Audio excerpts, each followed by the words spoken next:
नमस्कार, news eight 5 में आपका स्वागत है। मैं हूं मृत्युंजय कुमार झा। सबसे पहले बात है एक ऐतिहासिक खबर की, और खबर यह है कि रियो ओलंपिक में हिंदुस्तान का नाम रोशन करने वाले चैंपियंस का वतन वापस लौटने पर जमकर स्वागत हुआ है। बैडमिंटन सिंगल्स मुकाबले में सिल्वर मेडल जीतने वाली पीवी सिंधु जब अपने शहर हैदराबाद पहुंची तो उनका जोरदार स्वागत किया गया। राजीव गांधी इंटरनेशनल एयरपोर्ट पर उनका जोरदार वेलकम हुआ। इस मौके पर उनके पिता पीवी रमन्ना, मां विजया और कोच पुलेला गोपीचंद के साथ हज़ारों लोग मौजूद थे।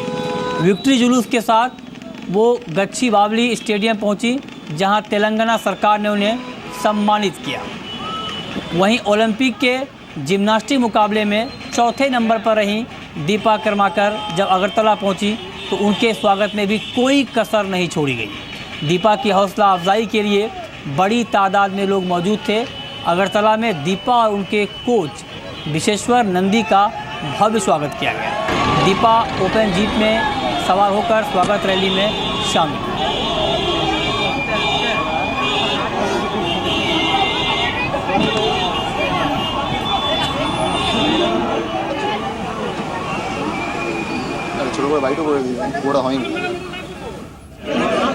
सिल्वर मेडल जीतने वाली बैडमिंटन खिलाड़ी सिंधु जब हैदराबाद एयरपोर्ट पहुंची तो लोगों ने ढोल नगाड़ों के साथ वेलकम किया। इस दौरान कोच पुलेला गोपीचंद, सिंधु के माता पिता और हजारों लोग भी मौजूद थे। एक डबल डेकर बस में विजय जुलूस निकाला गया। सड़क के किनारे खड़े लोगों ने तिरंगे के साथ सिंधु का स्वागत किया। इसके बाद गच्चीबोवली स्टेडियम में सिंधु और गोपीचंद का सम्मान किया गया। ये कार्यक्रम तेलंगाना सरकार की ओर से आयोजित किया गया था। I'm really very thankful to everything, and I hope definitely ఇంకా ముందుగా ఇంకా ఎన్నో గెలుచుకుని ఇంకా మీ ముందు ఉంటానని అనుకుంటున్నాను. మన గవర్నమెంట్ కి would like to thank all of them for this wonderful support over the years. Thank you very much. Sindhu के अलावा रियो ओलंपिक में शानदार खेल दिखाने वाली जिम्नास्ट दीपा कर्माकर का अगरतला में जोरदार स्वागत हुआ। एक जिप्सी पर सवार दीपा और उनके कोच को लोगों ने बधाई दी। पीवी सिंधु ओलंपिक में 92 साल में सिल्वर जीतने वाली पहली भारतीय महिला है। 21 साल की सिंधु पहली ऐसी भारतीय महिला खिलाड़ी हैं जिन्होंने सबसे कम उम्र में ओलंपिक में मेडल जीता। सिंधु तीसरी ऐसी भारतीय खिलाड़ी हैं जिन्होंने अपने पहले ही ओलंपिक में मेडल हासिल किया। सिंधु साइना नेहवाल के बाद बैडमिंटन में मेडल जीतने वाली दूसरी भारतीय महिला खिलाड़ी हैं। रुक करते हैं अगली खबर का। कश्मीर के हालात पर चर्चा के लिए जम्मू कश्मीर की विपक्षी पार्टियों के एक दल ने आज प्रधानमंत्री नरेंद्र मोदी से मुलाकात की। के पूर्व सीएम उमर अब्दुल्ला की अगुवाई में विपक्षी दल के नेता पीएम मोदी से मिले। जम्मू कश्मीर में पैलेट गन के इस्तेमाल पर फौरन रोक लगाने की मांग की। साथ ही सुझाव दिया कि राज्य के सभी संबंधित पक्षों से बातचीत की शुरुआत की जाए, जिससे घाटी में माहौल बेहतर हो सके।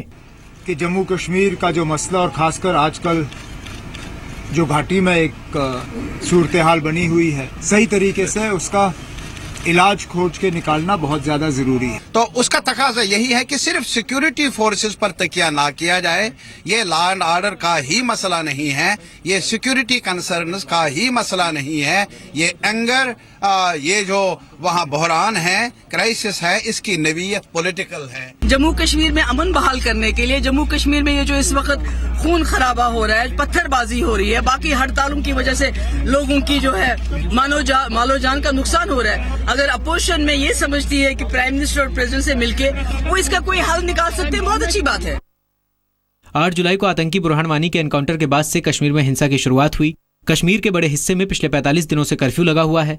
पब्लिक ट्रांसपोर्ट पर असर पड़ा है। हिंसा के बाद से बारामूला और बनिहाल के बीच ट्रेन सेवा ठप है।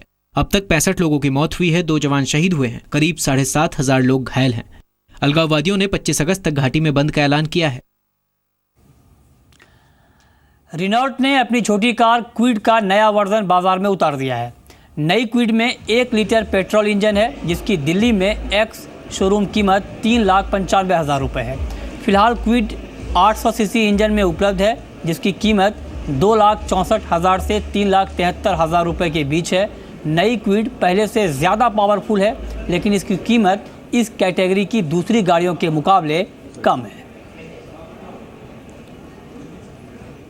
आज लगभग 9 से 10 महीने के अंदर 80,000 से ज़्यादा क्विड जो हैं वो इंडियन रोड्स पे उतर चुकी हैं। तो बहुत ही सक्सेसफुल कार है। भारत में बिकने वाली टॉप 10 गाड़ियाँ जो हैं उसमें से एक है क्विड, और आज हम इसका 1 लीटर क्विड का लॉन्च कर रहे हैं और ये एक ग्लोबल इंजन है, पहली बार भारत में लॉन्च कर रहे हैं हम इसको। तो बहुत ही अच्छी ऑफरिंग है and I am very confident कि अपनी कैटेगरी में, अपने क्लास में, जो कि 1 लीटर क्लास है, उसमें सबसे बेहतरीन इंजन और बेहतरीन कार है। तो चलिए अब आपको लेकर चलते हैं नई क्विड की टेस्ट ड्राइव पर और बताते हैं इसमें क्या खास है। फ्रूगल इंजीनियरिंग का कमाल दिखाते हुए रेनो ने बाजार में उतारी क्विड। क्या किया क्विड ने, ये आप और हम अच्छी तरह जानते हैं। मारुति सुजुकी का जो मेन फोर्टे होता था, volume cars, entry level cars, उस मार्केट में रेनो ने एंट्री करी और अच्छा खासा वॉल्यूम जनरेट किया है।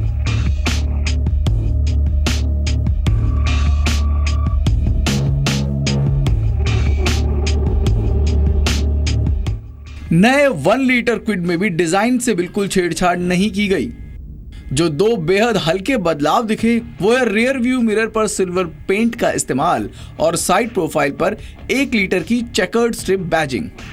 1 लीटर क्विड केवल टॉप एंड ट्रिम यानी कि RXT और RXT ऑप्शन में मिलेगी। न्यू डुअल टोन सीट के अलावा इंटीरियर्स में भी किसी तरह का खास बदलाव नहीं किया गया।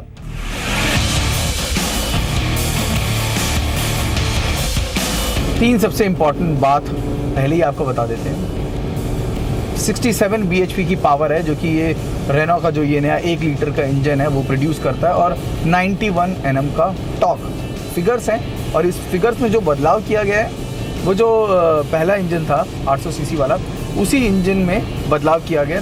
बोर और स्ट्रोक दोनों ही चीज़ों में तब्दीलियाँ की गई हैं, जिससे कि ये 200 सीसी की जो एडिशनल कैपेसिटी है जिसको बनाया गया है। और व्यूअर्स को एक और खुशखबरी दे देता हूँ कि 1 लीटर के इंजन के बाद रेनो रुकने वाला नहीं है। क्विड में आपको एक और तब्दीली देखने को मिलेगी और बेहद अच्छी हो सकती है वो तब्दीली। वो ये है कि कुछ ही महीनों में आपको क्विड का AMT वर्जन भी देखने को मिलेगा। और अब बात एक बड़ी खबर की। सरकार पैकेज्ड फूड आइटम्स के लिए नियमों में फेरबदल करने पर विचार कर रही है। सरकार 2011 के कमोडिटी पैकेजिंग नियमों को बदलने की योजना बना रही है। नियम बदलने के बाद पैकेज्ड फूड आइटम्स पर दी गई जानकारी को बड़े अक्षरों में पढ़ने लायक बनाया जाएगा। इसके अलावा कंज्यूमर्स को नकली प्रोडक्ट से बचाने के लिए बारकोड सिस्टम भी लागू किया जाएगा। Legal metrology packaged commodities rules 2011 में बदलाव के लिए कंज्यूमर अफेयर्स मंत्रालय कई राउंड की बातचीत कर चुका है। यहाँ तक कि इंडस्ट्री और आम लोगों ने भी इन नियमों में बदलाव की मांग की है। फिलहाल भारत में बिकने वाले प्रोडक्ट्स पर दी गई जानकारी के लिए फॉन्ट साइज 1 मिलीमीटर से कम होगा, जबकि अमेरिका में ये 1.6 मिलीमीटर होता है।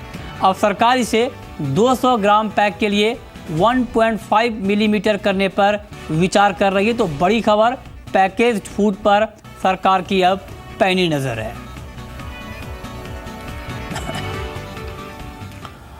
और SBI के पूर्व चेयरमैन प्रदीप चौधरी ने RBI गवर्नर रघुराम राजन पर सवाल खड़े किए हैं। चौधरी का कहना है कि रघुराम राजन ने NPAs ठीक करने के लिए कुछ खास नहीं किया। प्रदीप चौधरी के मुताबिक RBI की अनदेखी की वजह से बैंकों ने अपने हिसाब से प्रोविजनिंग की।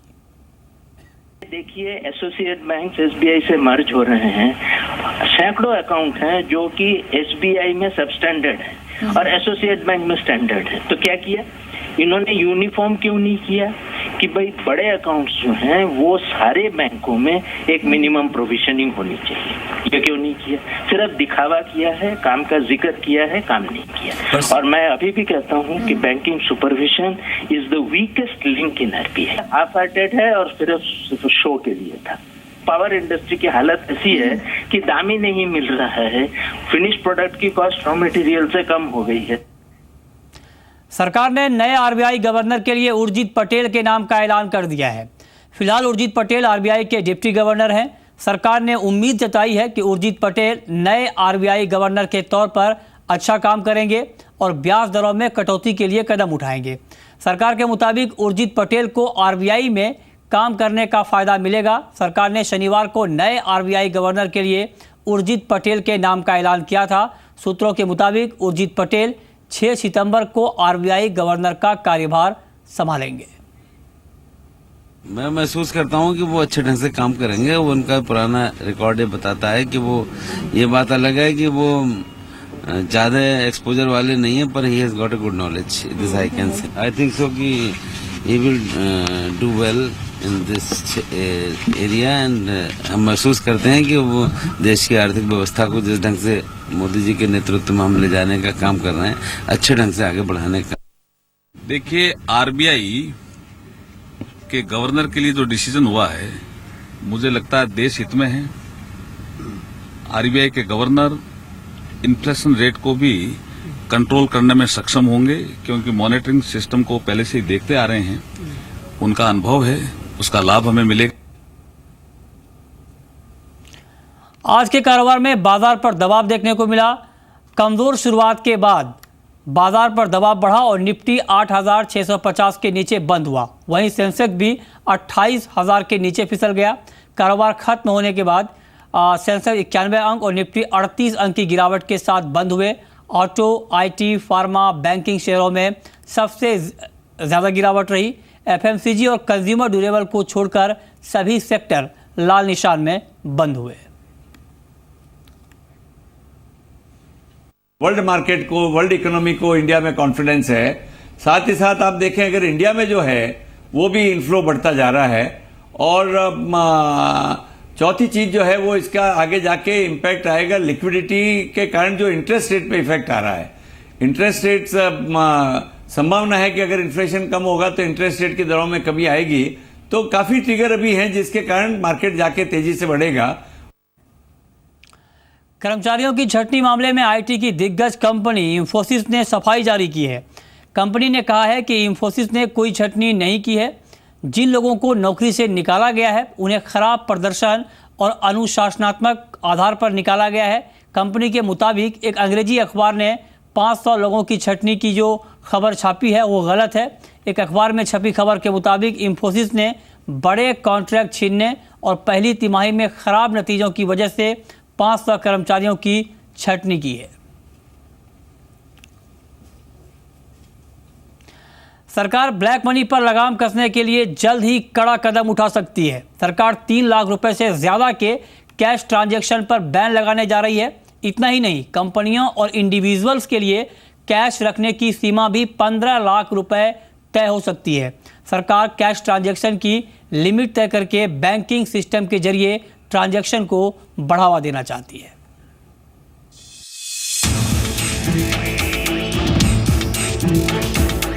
कैश ट्रांजैक्शन के दिन जल्द ही लगने वाले हैं। सरकार ब्लैक मनी पर लगाम कसने के लिए कैश ट्रांजैक्शन की सीमा तय करने जा रही है।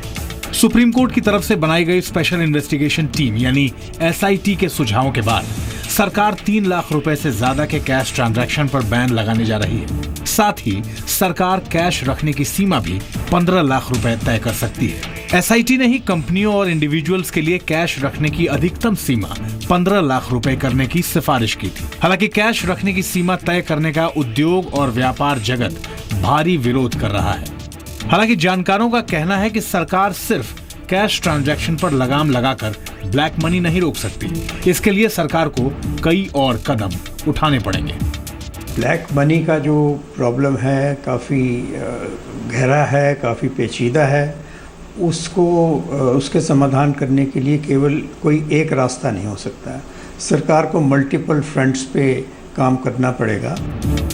कैश रखने की सीमा तय करने से पहले सरकार इस बात को सुनिश्चित करना चाहती है कि टैक्स अधिकारी लोगों को परेशान न करें। 3 लाख रुपए कैश ट्रांजैक्शन की लिमिट तय करके सरकार बैंकिंग सिस्टम के जरिए ट्रांजैक्शन को बढ़ावा देना चाहती है। क्रेडिट, डेबिट कार्ड, चेक या ड्राफ्ट के जरिए ट्रांजैक्शन होने से टैक्स की चोरी रोकी जा सकेगी।